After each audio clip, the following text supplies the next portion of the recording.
बिस्मिल्लाहिर्रहमानिर्रहीम। अस्सलामुअलैकुम। मकतब टीवी देखने वालों को आरजे मोहम्मद नईम नई वीडियो में खुशामदीद कहता है। दोस्तों, सऊदी अरब में इफ्तार के दौरान एक सऊदी शेख अल्लाह को प्यारा हो गया। जब उसे जन्नतुल बकी में दफनाने लेकर जा रहे थे तो अचानक मुर्दे में जान आ गई। इसके बाद जो हुआ वो देखकर आप भी हैरान हो जाएंगे। दोस्तों, ये वीडियो आपकी जिंदगी बदल कर रख देगी, इसलिए इस वीडियो को स्किप मत कीजिएगा और मुकम्मल जरूर देखिएगा। लाइक करते हुए अपने दोस्तों के साथ शेयर लाजमी कीजिएगा। और दोस्तों, नए आने वाले दोस्तों से गुजारिश है कि हमारे चैनल मकतब टीवी को सब्सक्राइब कर लें और साथ में मौजूद बेल आइकॉन को भी जरूर प्रेस करें ताकि आने वाली हमारी वीडियोस का नोटिफिकेशन आपको बर वक्त मिलता रहे। दोस्तों, चलिए आगाज करते हैं आज की वीडियो का और आपको बताते हैं कि उस सऊदी शेख के साथ ये क्या मामला पेश आया। दोस्तों, ये वाकया पिछले साल रमजानुल मुबारक में सऊदी अरब में पेश आया। शेख खालिद बिन फहद, जो कि सऊदी अरब में मदीना मुनव्वरा के अतराफ क़ुबा में रहता था। खालिद बिन फहद के खजूर के बागात थे और काफी मालदार शख्स था। 2 बीवियां और 5 बच्चे थे और एक शानदार जिंदगी गुजार रहा था। अहले क़ुबा शेख साहब की काफी इज्जत करते थे क्योंकि शेख साहब काफी असर व रसूख वाले और वज़ादार शख्सियत के मालिक थे। उनकी एक खासियत थी जिसके बायस ये लोगों में हर दिल अजीज थे। वो ये थी कि वो लोगों की काफी मदद करते थे। कोई किसी भी किस्म की मुश्किल में होता, माली, समाजी या घरेलू परेशानी में मुब्तला होता, शेख साहब हमेशा सबके काम आते। लेकिन दोस्तों, एक बात जो बहुत कम लोग या शायद कोई नहीं जानता था वो ये कि ये सब बागात और मालो असबाब शेख साहब की खुद से कमाई हुई मेहनत से नहीं थे। बात कुछ यूं थी कि शेख साहब इन बागात की देखभाल किया करते थे। ये बागात जिस शख्स के थे वो शख्स शेख साहब के वालिद पर काफी एतबार किया करता था। उस शख्स का एक ही बेटा था जिसकी उम्र 10 साल थी। बीवी का इंतकाल हो चुका था और वो शख्स अपनी बीवी से इस कदर मोहब्बत करता था कि उसके इंतकाल के बाद ऐसा रोग लगाया कि उसको ब्लड कैंसर आर्जे ने घेर लिया। अपनी मौत से चंद रोज कबल उसने शेख खालिद के वालिद को अपने पास बुलाया और उसको अपने सभी मालो असबाब के कागजात थमाते हुए कहा कि मैं अब चंद दिन का मेहमान हूँ और तुमसे ज्यादा मैं किसी और शख्स पर एतमाद और यकीन नहीं रखता। देखो, मेरा बेटा छोटा है, वो मेरे बाद दुनिया में अकेला रह जाएगा। मैं चाहता हूँ कि तुम इसके बड़े होने तक इसकी सरपरस्ती करो और जब वो इस काबिल हो जाए तो ये कागजात उसके हवाले कर देना।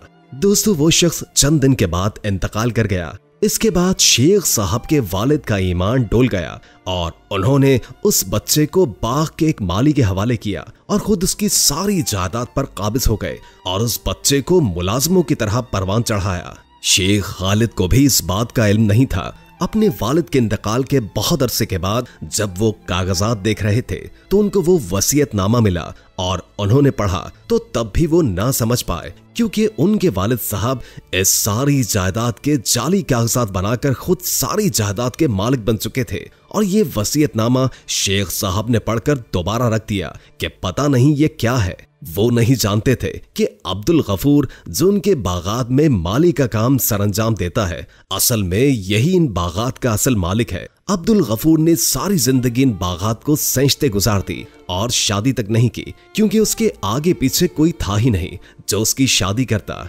बहरहाल दोस्तों, पिछले रमजान हुआ कुछ यूं कि शेख खालिद अपने अहले खाना के हमरा इफ्तारी कर रहे थे कि अचानक खजूर की गुठली उनके हलक में फंसी और एक ही हिचकी ने उनके दिल की हरकत रोक दी और वो अल्लाह को प्यारे हो गए। उनकी इस अचानक मौत पर अहले क़ुबा के लोग काफी गमज़दा थे।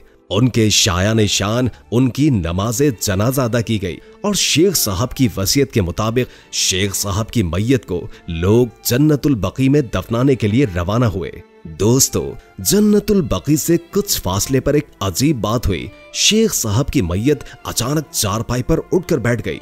लोगों ने घबराकर चारपाई जमीन पर रखी और पहले तो लोग डर गए लेकिन फिर शेख साहब को जिंदा पाकर अल्लाहू अकबर के नारे लगाने लगे। इसके बाद फौरन शेख साहब को करीबी अस्पताल ले गए। लोगों में शेख साहब को जिंदा देखकर दोबारा खुशी की लहर दौड़ गई। उनकी फैमिली भी खुश थी। शेख साहब की तबीयत जरा संभली तो वो बिल्कुल खामोश थे और किसी से कोई बात नहीं कर रहे थे। हालांकि आम तौर पर उनको खामोश कम ही देखा गया था और वो एक खुशगुफ्तार शख्स थे।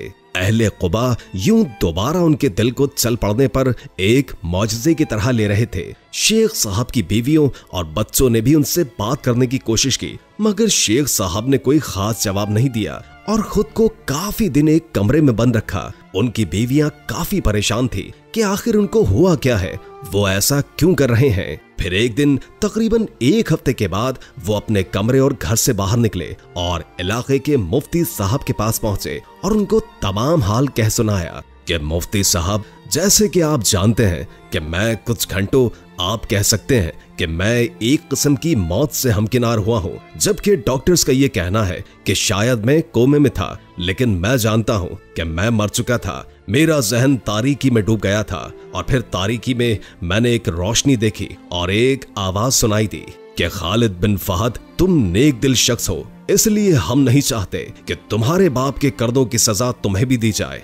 जाओ और उसका हक अदा करो जिसका हक तुम्हारे बाप ने गज़ब कर लिया है। मुफ्ती साहब, इस आवाज के बाद मैंने सांस लेने की कोशिश की, हाथ पांव चलाए और बहुत मुश्किल से मुझे सांस आया और जब मेरी आंख खुली तो मेरा जनाजा लोगों के कांधे पर था। तब से मैं उस आवाज और उसके हक की बात को समझने की कोशिश में हूँ, मगर जान नहीं पा रहा कि ये मामला क्या है और मुझे किसके हक की वापसी का बोला गया है। मुफ्ती साहब ने खामोशी से गौर के साथ ये सब कुछ सुना और फिर बोले, शेख साहब, आपको मुबारक हो। ये मोहलत सबको नहीं मिलती, लेकिन आपको ये मोहलत दी गई है तो देखें, अपने वालिद साहब के बारे में पता करें। उनके किसी करीबी जानने वाले, कोई मुलाजिम, दोस्त या कोई भी शख्स हो जो हयात हो, उनसे जाकर मिले और उनसे ये सारी बातें करें।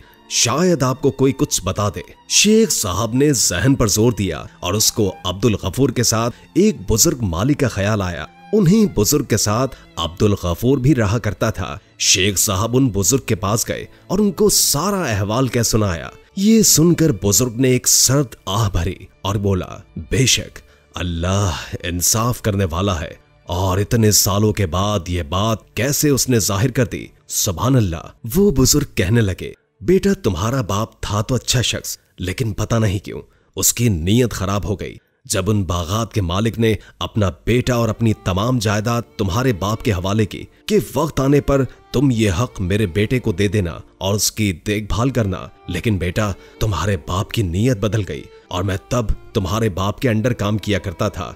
उसने मेरी तनख्वाह में ठीक ठाक इजाफा कर दिया और अब्दुल गफूर, जो कि हकीकत में सारी जायदाद और बागात का मालिक है, उसको भी मेरे सुपुर्द कर दिया कि उसे कुछ बताए बगैर उसे माली का काम सिखाऊं, और अगर कभी तुमने गद्दारी की तो तुम नौकरी से जाओगे और शायद अपनी जान से भी हाथ धो बैठोगे। बेटा, तब मैं काफी कर्ज में डूबा हुआ था और अल्लाह मुझे मुआफ करे, मैंने सारी जिंदगी इस राज को छुपाए रखा, मगर भूल गया कि राज लोगों से तो छुपाए जा सकते हैं, मगर अल्लाह तो सब कुछ देख रहा है। उससे कोई किसी किस्म का राज नहीं छुपा हुआ, वो तो दिलों के भेद जानता है। बुजुर्ग की ये बात सुनकर शेख खालिद को वो वसीयतनामा याद आ गया जो उसे कागजात में रखा मिला था और वो सारा मामला समझ गए। उन्होंने अगले ही दिन अपनी सारी जायदाद, मालो असबाब और बागात अब्दुल गफूर के नाम कर दिए और सारी दौलत से दस्तबरदार हो गए। मोहतरम दोस्तों, इस बात के ठीक 2 दिन के बाद शेख खालिद का इंतकाल हो गया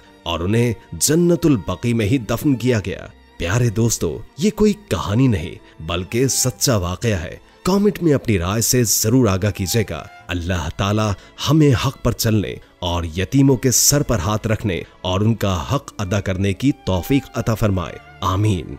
दोस्तों, हम ये उम्मीद करते हैं कि आपको हमारी आज की ये वीडियो जरूर पसंद आई होगी। अगर आपको हमारी आज की वीडियो पसंद आई है तो सबसे पहले इस वीडियो को लाइक करें और अपनी राय का इजहार कमेंट सेक्शन में करें। और आपसे एक बार फिर दरखास्त है कि आप हमारे चैनल मकतब टीवी को जरूर सब्सक्राइब कर लें और साथ में लगे घंटी के बटन को दबा दें ताकि आपको हमारी नई आने वाली मजीद वीडियोस का नोटिफिकेशन मिलता रहे।